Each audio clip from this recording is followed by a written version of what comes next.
O som do vento ecoa como um lamento distante. Lentamente surge a narração descrevendo um mundo onde o sol desapareceu há gerações, mergulhando o continente de Erindor em um inverno sem fim. A câmera revela vastas planícies congeladas, cidades soterradas pela neve e exércitos marchando sob tempestades intermináveis. Em Frostad, soldados patrulham muralhas cobertas de gelo enquanto corpos de criaturas monstruosas são arrastados pelos portões. Dentro do salão principal, o rei Kael Dravenhold observa um mapa do continente marcado por símbolos de guerra e territórios perdidos. Um mensageiro chega ferido trazendo notícias de que uma vila do norte foi completamente destruída por criaturas que jamais haviam sido vistas antes. Elira Vaeltorno deslizou pelo salão com passos silenciosos, o tecido de seu manto azul escuro sussurrando contra o piso de pedra congelada. Seus olhos analisavam o mapa diante do trono, observando as marcações com precisão quase cirúrgica. A destruição da vila de Nordolo não é um ataque comum, general, disse ela com voz calma e controlada. Os símbolos encontrados nos destroços coincidem com registros arcanos anteriores à fundação de Frostad. Tarok Greenwald cruzou os braços, o metal de sua armadura rangendo enquanto ele se movia. Registros não impedem monstros de rasgar gargantas, conselheira, rebateu ele, sua voz grave ecoando pelo salão. O que impede é aço, fogo e soldados nas muralhas. Elira ergueu levemente uma sobrancelha, mantendo a compostura. Soldados morrerão inutilmente se enfrentarem algo que não compreendem. Essas criaturas não seguem padrões naturais. Elas surgem em locais ligados a antigas rupturas mágicas. Tarok soltou uma risada seca. Sempre a mesma história, pergaminhos, runas e fantasmas do passado. Enquanto você procura respostas em bibliotecas, vilas inteiras são apagadas do mapa. E enquanto o senhor corre para batalhas sem planejamento, respondeu Elira, voltando-se para encará-lo diretamente, nossos recursos se esgotam e nossas fronteiras se tornam impossíveis de sustentar. O general avançou um passo, sua presença impondo tensão no ar. Reinos são mantidos pela coragem dos vivos, não pelo medo do desconhecido. Se mostrarmos fraqueza, essas criaturas, ou qualquer inimigo que esteja por trás delas, marcharão direto até este trono. Elira cruzou as mãos diante do corpo, firme. Chamar cautela de fraqueza é o erro dos que confundem bravura com imprudência. E chamar hesitação de estratégia é o erro dos que nunca empunharam uma lâmina em campo aberto, retrucou Tarok. Por um momento o silêncio tomou o salão, quebrado apenas pelo crepitar das tochas congeladas. Elira voltou seu olhar para o rei. Majestade, compreender a profecia pode revelar o verdadeiro inimigo.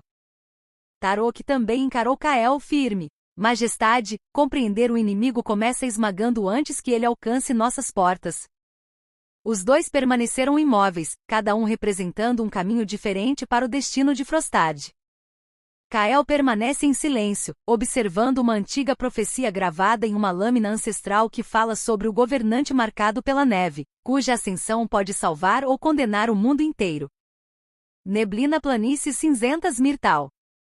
O cerco da última colheita. O vento cortante atravessava as vastas planícies cinzentas, carregando cristais de gelo que tilintavam contra os restos de plantações mortas. Myrtal, outrora o coração pulsante da produção agrícola de Erindor, agora resistia como o último refúgio onde o solo ainda respondia, mesmo que com dificuldade, ao toque humano. Torres de vigia erguiam-se ao longo dos campos congelados, enquanto camponeses trabalhavam sob escolta armada, colhendo grãos pálidos que brilhavam sob a neve fina como se carregassem os últimos vestígios de calor do mundo. No centro da região, o castelo Trinariz permanecia como símbolo de esperança e manipulação política. Dentro de suas muralhas, a rainha Eleonora Myrtal conduzia um delicado jogo de poder. Sentada em seu trono de pedra esculpida com vinhas petrificadas, ela recebia emissários de diversas casas nobres que disputavam acesso aos raros recursos alimentares. Cada saco de grãos armazenado em seus celeiros representava não apenas sustento, mas influência sobre os destinos dos reinos enfraquecidos pelo inverno eterno. Nos últimos meses, caravanas fortemente protegidas partiam diariamente rumo ao norte e às cordilheiras, levando suprimentos em troca de alianças militares. Contudo, rumores crescentes espalhavam medo entre a população. Criaturas desconhecidas haviam sido vistas se movendo sob a neve, deixando trilhas que surgiam e desapareciam como se o próprio gelo estivesse vivo. Pastores relatavam sons vindos do subsolo durante a madrugada semelhantes a batidas lentas e ritmadas, como o pulsar de algo colossal adormecido sob as planícies. A tensão atingiu o auge quando uma das maiores rotas comerciais foi completamente destruída. Guardas enviados para investigar retornaram apenas com metade da tropa, relatando que figuras humanoides feitas de gelo escuro emergiram do solo e avançaram sem emitir som algum. As lâminas comuns pouco efeito causaram, e as criaturas pareciam absorver o frio ao redor, tornando-se mais fortes quanto mais tempo permaneciam em combate. O crepitar lento das tochas projetava sombras distorcidas nas paredes circulares da câmara privada do Castelo Trinariz. O salão, construído com pedras antigas retiradas das próprias planícies, mantinha um frio constante, como se o inverno tivesse se infiltrado na própria fundação do reino. Sobre uma mesa de carvalho escurecido, mapas das plantações estavam espalhados, marcados com símbolos vermelhos que indicavam as áreas onde as colheitas haviam fracassado, e onde as misteriosas runas haviam surgido sob a neve.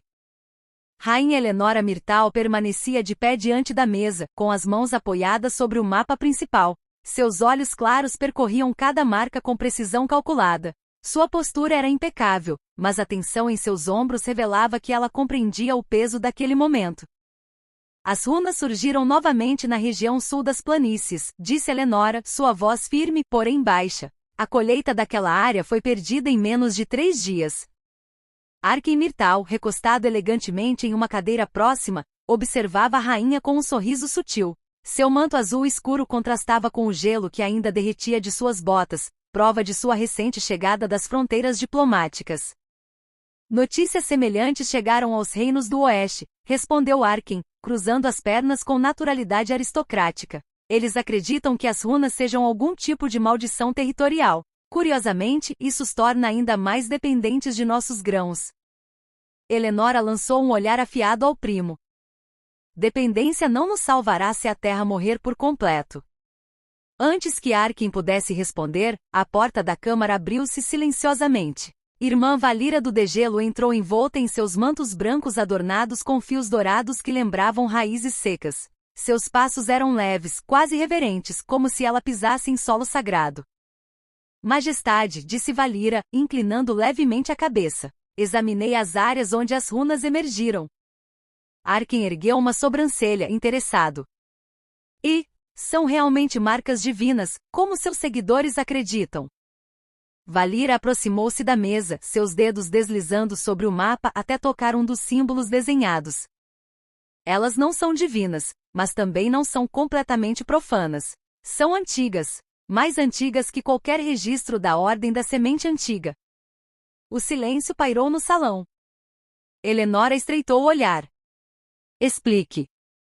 Valira respirou profundamente antes de continuar.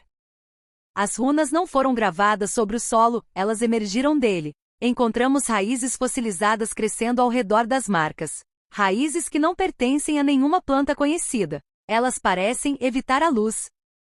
Arken inclinou-se para a frente, claramente fascinado. Raízes que fogem da luz. Isso soa mais como uma metáfora poética do que uma ameaça política. Valira virou-se lentamente para ele. Seus olhos, normalmente serenos, carregavam um brilho inquietante. As raízes se movem, Lord Arken. O sorriso do nobre diminuiu apenas o suficiente para revelar sua atenção total. Movem-se como? Como se estivessem respirando, e respondeu ela. Durante os rituais, o solo pulsava sob nossos pés, e as runas, elas mudaram de forma. Eleonora manteve o semblante controlado, mas seus dedos pressionaram o mapa com mais força. Isso foi observado por mais alguém? Apenas pelas sacerdotisas presentes. Ordenei silêncio absoluto. Arken levantou-se, caminhando lentamente ao redor da mesa. Se essa informação escapar, nossos aliados podem interpretar como sinal de fraqueza. Ou pior, podem acreditar que Myrtal está amaldiçoada. Talvez esteja, murmurou Valira. Arken soltou uma risada baixa. Ou talvez seja uma oportunidade. O medo é uma moeda extremamente valiosa, irmã. Eleonora virou-se para ele, sua expressão fria como as planícies. Não negociarei com o terror do meu próprio povo. Arken sustentou o olhar dela, sem perder a postura elegante. Você negocia com a fome todos os dias, minha rainha. O comentário pairou no ar como lâmina suspensa. Valir aproximou-se lentamente de ambos. Há algo mais. Durante o último ritual, ouvimos sons vindos do subsolo. Não eram tremores naturais. Eram cadenciados, como batidas. Eleonora falou imediatamente. O mesmo padrão relatado pelos pastores. Valir assentiu. Acreditamos que as runas sejam selos, ou avisos. Arkin franziu levemente a testa. Avisos de quê? Valira encarou diretamente a rainha antes de responder. De que algo está tentando germinar sob as planícies, algo que não deveria florescer novamente. O vento uivou do lado de fora do castelo, fazendo as janelas vibrarem como se o próprio inverno escutasse aquela revelação. Eleonora endireitou a postura, seus olhos agora carregando determinação calculada. Então descobriremos o que está enterrado sob nossas terras, antes que cresça o suficiente para destruir o último coração fértil de Erindor. Arkin observou a rainha em silêncio, seu sorriso retornando lentamente, mas agora carregado de algo mais sombrio.